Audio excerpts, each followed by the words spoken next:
G'day there once again viewers, your mate Kamikaze78 here, and today guys we're going to be having a chat about the Pan-Asia destroyer line of vessels that have made their maiden voyage in update 0.6.14.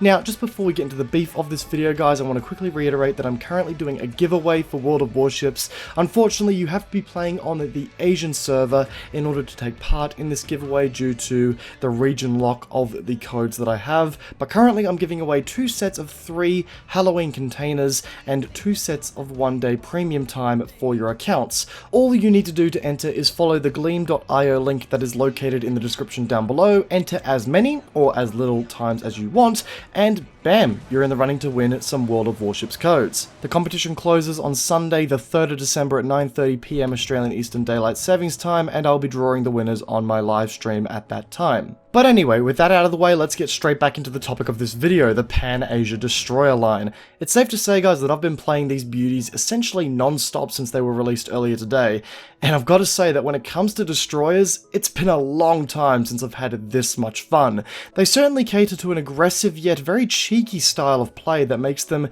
feel incredibly rewarding to use, and even more rewarding when you use them right. But let's of course talk about how they play, what their characteristics are, and what you can do to improve your performance with them. So firstly, just what do the Pan-Asia destroyers bring to the table? Well, if we were to compare them against other destroyers that are in the game currently and have been in the game for a while, based on the time that I've spent with them, so far, they appear to be filling a middle ground role between the American and Japanese destroyers, bringing a very respectable torpedo and gun armament to the field, but lacking the ability to stealth fire the torpedoes. I do believe this issue subsides, however, when you get to the higher tiers of this line. I believe it is around tier 8, where the detection to torpedo range ratio becomes a bit more friendly. Now, much like American destroyers, they are fantastic at sitting in smoke and laying down a constant stream of fire, and they're even better at knife fighting with enemy destroyers. Trust me, the Pan-Asia destroyers have quickly become my worst nightmare as any other destroyer type. The ability to swap out the smoke launch for radar, albeit a short burst of radar, in the higher tiers also makes this line fantastic at enemy DD hunting. So when it comes to DD knife fights, these things are fantastic. However, their uses don't stop there. They also have the ability to perform quick guerrilla warfare strikes on enemy capital ships with their unique deep-sea torpedoes. Deep-sea torpedoes are unique to the Pan-Asia destroyer line, having a much smaller detection range, but as a result are not able to hit destroyers. Battleships, cruisers, and aircraft carriers are still fair game. Now, I can imagine that many will say as a result that these ships lose some serious brownie points in the destroyer knife fighting factor by not having torpedoes that can, well, actually hit destroyers. But I actually view this little niche as a bit of an advantage if I'm being honest, and to my mind is actually what makes the Pan-Asia destroyer line so effective as a destroyer brawler. Sure, you lose the ability to get brutal devastating strikes against enemy destroyers in a knife fight, but by not being able to do that exact thing, you actually have no reason to offer the enemy destroyer your broadside, and thus you are less likely to get devastating striked as a result. In turn, something that I've found to be incredibly effective is sacrifice the majority of your guns in preparation for a possible torpedo strike. Activate torpedo beats when the enemy decides to launch their panic torps, and then begin broadsiding and make full use of all your guns. You see guys, by waiting for the enemy destroyer to make use of all their torpedoes, they actually make use of the most threatening part of their loadout to you, and then have a long wait time before they can use it again, allowing for you to simply broadside and bully them down to Davy Jones's locker. This sort of strategy works particularly well against destroyers that run lacking artillery loadouts, such as Japanese destroyers. Yes, you do lose the ability to knock enemy destroyers out of the game quickly with torpedoes, and others still get to do that to you if you get into a knife fight. All you've really got to do is change up your focus and your playstyle when engaging in these types of knife fights, and I promise you that you will come out on top. This makes this line of destroyer perfect for capturing or even wresting control of objectives on the map. Hell, charging enemy destroyers that are sitting in smoke with the Pan-Asia destroyer line is surprisingly effective with the guns that it has, so I strongly recommend it. Yes, you can't blind fire torpedoes into smoke and expect to get a kill on an enemy destroyer, but you can simply just charge them with the guns. Again, it's all about changing your mentality and making the most of the loadout that you've got with the playstyle that these things are offering. But let's also talk about what these deep water underwater torpedoes are great at, that being dealing swiftly with capital ships. As someone who plays battleships primarily, I can say that dodging torpedoes is already a bitch as it is. But now that there are torpedoes lurking that come with even shorter detection ranges, this is just an absolutely brutal combo that battleships are going to have a really hard time dodging. However, as we said before in the video, unless you are in higher tiers of the Pan-Asia destroyers, the detection range to torpedo range ratio of your ship doesn't allow for you to stealth fire them by default, which means that if you want to make use of them, you are going to have to put yourself at risk, right?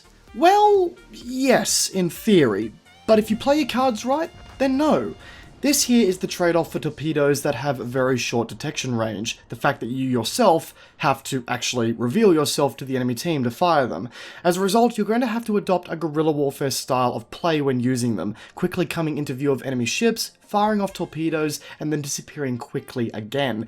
A technique that I've found really useful for getting the most out of these torpedoes is positioning myself in such a way that has enemy ships moving towards me and on an angle.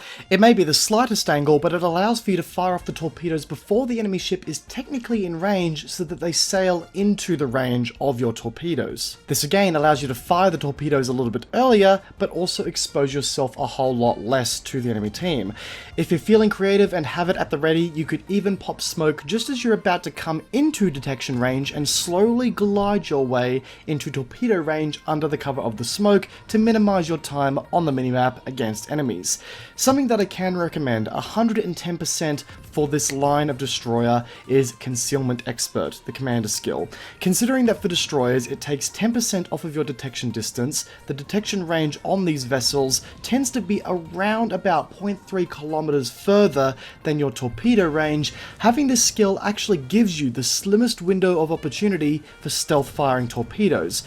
Or you could at least have them fired off before you come into sight. It is, as I said before, the slimmest window of opportunity, but it is still worth taking and gives you just a little bit more leeway when it comes to doing torpedo strikes on enemy capital ships. Well, regardless of how you choose to use your torpedoes, whether you try to get some cheeky snipes or go for drive-bys on battleships, something that you must always have is an escape plan with these destroyers, a way out if you will. While yes, these ships do come with really good guns, they are pretty poor on the health point side of things, which makes them horrid for brawling in clear daylight against anything bigger than a destroyer.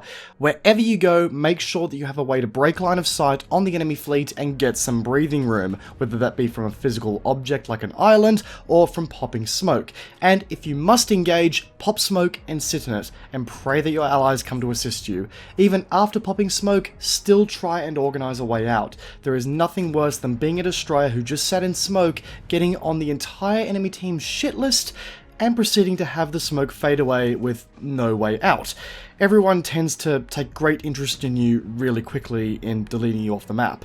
So have your speed boost ready, get dodging, and find cover fast. And while I feel as though this is fairly common knowledge for all smoke wielding ships in the game, it's something I feel as though I've got to reiterate here as well. If you're going to sit in smoke and shoot outside of it, never sit directly still. Always make sure that you are moving around in your smoke to make yourself a lot harder for torpedoes to hit. And even best, still try and angle yourself in such a way that gives you an escape route if a destroyer fires torpedoes at you. If you know that there's a destroyer in the area and you've popped smoke, try and angle yourself in such a way that makes it very difficult for them to get a full salvo of torpedoes on you. There's nothing worse than getting torpedo striked out of smoke because you sat far too still. Don't get greedy, make sure that you aren't tunnel visioning yourself, and keep moving, regardless of you being in smoke or not. And guys, on that note, that kind of wraps up today's overview of the Pan-Asia Destroyer line in World of Warships with update 0.6.14. Guys, if you enjoyed today's video, then a backhanding of that like button would be greatly appreciated. I do plan on returning to these ships as I continue to play them with more in-depth guides for each ship class or ship type in the line. So guys, do feel free to backhand that subscribe button if you are interested in those videos and you haven't done so already. Let me know in the comment section down below as well what you think of the Pan-Asia Destroyers. Do you like them? Do you hate them? Are they proving to be such a nuisance for you? Let me know what you guys think in the comment section down below. I'd love to hear what you guys have to say, and feel free to check me out on my Twitch channel as well, because I'll be doing a lot more World of Warships streaming in the near future as well. Once again guys, hope you enjoyed today's video. Peace out, and I'll be seeing you all next time. Have a good one.